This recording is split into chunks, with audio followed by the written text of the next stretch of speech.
Seconde séquence de ce rendez-vous, les coûts cachés des aidants pour l'entreprise. On va tâcher et de les évaluer et de donner quelques recommandations.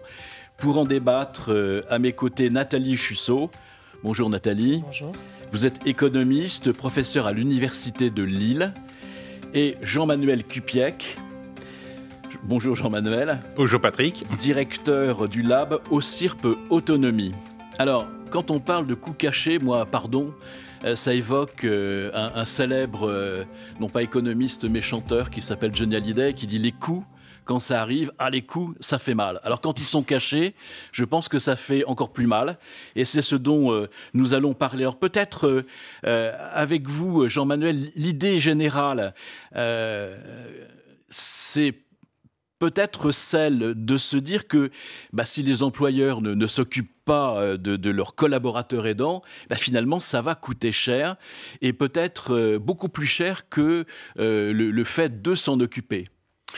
Oui, tout à fait. Merci Patrick. En réalité, il y a un tabou vis-à-vis des entreprises sur ce sujet, de dire comment dois-je m'occuper de mes salariés aidants ? Et il y a un déni de la part des salariés aidants de se dire est-ce que je me reconnais comme salarié aidant ou est-ce que je me déclare comme salarié aidant auprès de mon employeur. Donc, on a un sujet de déni d'un côté des salariés, puis un sujet de tabou des entreprises. Sur un plan très simple, c'est la confusion ou non entre la vie professionnelle et la vie privée. Et puis ce coût caché, ils le connaissent, mais ils ne veulent pas le voir. Ils ne veulent pas voir parce qu'ils se disent, on sait qu'on a de l'absentéisme, c'est pas faux de voir le nombre d'études qui sortent chaque année sur l'absentéisme des salariés. Pour autant, dans aucune de ces études, on explique véritablement la cause de l'absentéisme. Et on ne peut pas, parce que l'absentéisme, par définition, il y a une neutralité en disant vous êtes absent, mais on n'a pas la cause de l'absentéisme. Et ce sujet-là est un sujet majeur, et effectivement, ça impacte complètement ces coûts cachés. C'est une des composantes. Les absents ont toujours tort, pour parodier la sagesse populaire. Alors, justement, on parlait de le fait de ne pas se déclarer. Vous avez vu que dans la présentation, ce qui arrivait surtout en tête, c'était le fait que ceux qui ont besoin d'aide, les salariés aidants, ne vont pas spontanément voir la DRH ou le DRH, ne vont pas se déclarer comme tels. Et effectivement, c'est difficile aussi pour l'employeur que de savoir qui est aidant dans son entreprise. Alors, Nathalie, justement, on parle des salariés aidants. Il y a quelques années, on n'en parlait même pas, on ne savait même pas que ça existait. C'est un phénomène sociétal. C'est dû à quoi ?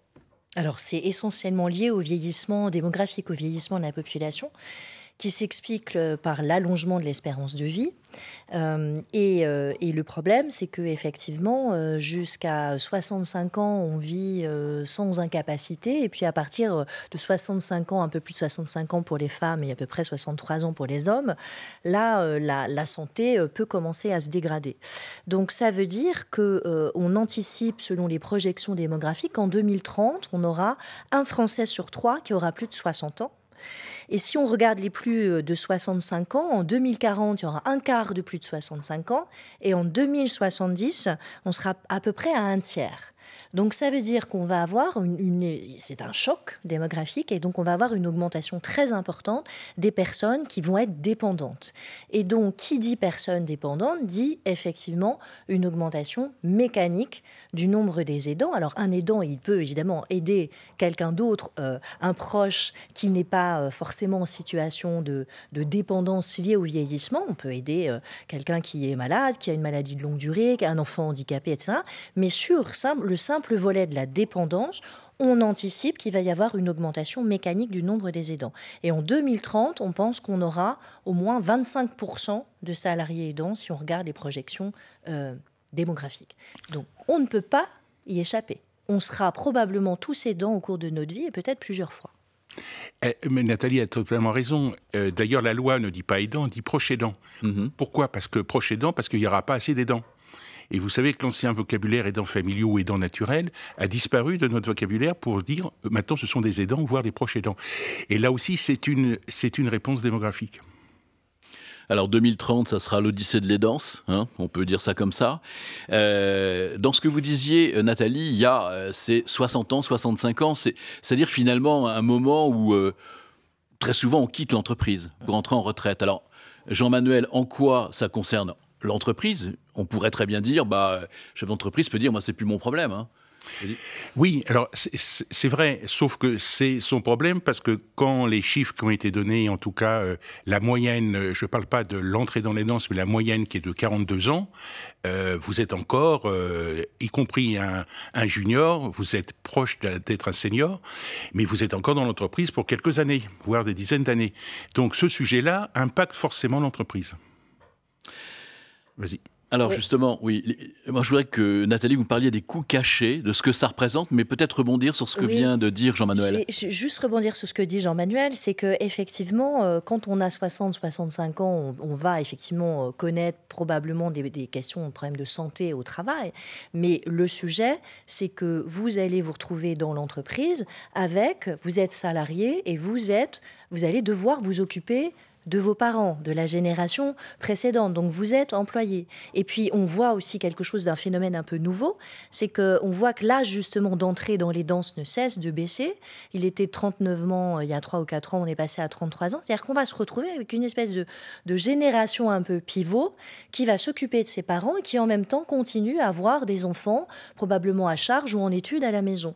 Donc ces salariés-là, ils sont là et on va voir leur nombre finalement augmenter du fait du vieillissement démographique. Alors, vous nous disiez, et l'étude OSIRP via Voice le montre, les coûts sont colossaux. Absolument. Un ordre d'idée? Alors, ces coûts cachés, comme leur nom l'indique, ce sont des coûts qui n'apparaissent pas dans le bilan des entreprises. On les a estimés à entre 24 milliards et 31 milliards par an. Et ils sont liés effectivement à l'absentéisme, puisque vous devez effectivement vous occuper d'un proche aidé, et donc il faut que vous réorganisiez le vie du proche aidé et votre vie personnelle. Donc vous avez des moments où vous devez être absent pour vous occuper du proche aidé et organiser sa prise en charge. Et en plus, on ajoute des coûts liés à ce que l'on appelle le présentéisme, c'est-à-dire que vous êtes bien au travail, simplement vous êtes fatigué, en mauvaise santé. On a un salarié aidant sur 2 qui déclare avoir des problèmes de santé. On peut arriver en retard, on peut commettre des erreurs et on a un impact aussi sur sa santé mentale. Donc ça impacte directement l'efficacité au travail. Donc ça, c'est un coût, on peut le chiffrer. Ça ne rentre pas dans le bilan des entreprises, mais comme je le disais, c'est effectivement colossal. Et si on considère qu'en 2030, on aura 25% de salariés aidants, eh bien, le coût augmente extrêmement sensiblement, d'à peu près 22% en moyenne. Et donc, on arrive à un coût entre 29 milliards et 38 milliards d'euros par an. Voilà. Effectivement, d'ailleurs, dans la présentation avec nos invités du début qu'on va retrouver dans les tables rondes, le poids, Arnaud le disait, le poids de la charge mentale est quelque chose d'extrêmement important. Alors, Jean-Manuel, est-ce que les chefs d'entreprise entendent cela? C'est-à-dire, est-ce que finalement, on parle des coûts cachés, mais il y a aussi des problèmes cachés, hein, c'est-à-dire que on verra bien plus tard, pour l'instant, on s'en occupe pas, on a d'autres préoccupations. Quel est l'accueil des entreprises? Alors, il y a eu beaucoup de choses ont été faites depuis la loi de 2015, qui s'appelait ASV, Adaptation de la société au vieillissement. Et d'ailleurs, cette loi, avec ce titre, on pourrait se dire, mais pourquoi? On sait bien que la société va vieillir. Oui, mais c'est une prise de conscience globale et sociétale qui doit être prise, y compris dans les entreprises et les salariés. Aujourd'hui, le chemin a été fait et les entreprises sont conscientes du sujet. Le seul point, c'est le passage à l'acte. C'est-à-dire, qu'est-ce que je mets en place pour, travailler, et puis travailler en bonne harmonie avec ses salariés. Donc, ce sujet-là est en train de se faire tout doucement. On reparlera de négociations, mais il y a moins de 20% de branches qui ont signé des accords. Il y a 25 entreprises qui ont signé des accords. On voit bien qu'aujourd'hui, c'est un sujet qui fait son chemin, et donc c'est plutôt positif. Maintenant, je pense qu'une réunion comme aujourd'hui, est nécessaire pour faire prendre conscience encore plus de cette thématique du choc démographique. Alors, est-ce que finalement, Nathalie, la réponse, une réponse relativement simple, ce serait le télétravail, l'aménagement du temps de travail? Est-ce qu'avec ça, comme d'un coup de baguette magique, on va tout résoudre? Mais est-ce que les entreprises sont prêtes à se transformer en Harry Potter?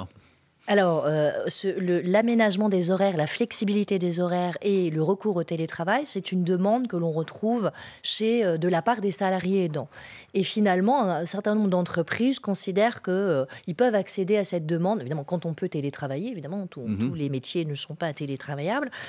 Donc, c'est quelque chose qui peut être mis en place. Le seul problème, c'est que non, ça ne résout pas la question et de l'absentéisme et du présentéisme, dont des coûts cachés, parce que si on se met en télétravail ou on aménage les horaires sans réduction de la charge de travail, eh bien là, effectivement, il n'y a pas de raison magique pour que et l'absentéisme et de toute façon le présentéisme, lui, ne sera pas réduit.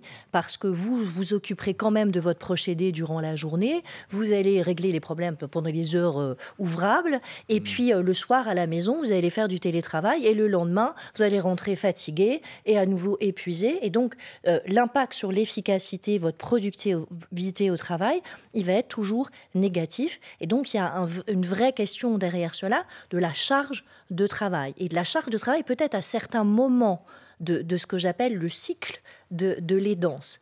Parce que quand on entre en aidance, quand il y a un problème et qu'on a un proche qui rentre en dépendance, c'est souvent à ce moment-là qu'il faut tout réorganiser. Et c'est là où ça demande du temps et c'est là où c'est compliqué. Et c'est peut-être à ce moment-là qu'il faut justement alléger la charge de travail du salarié.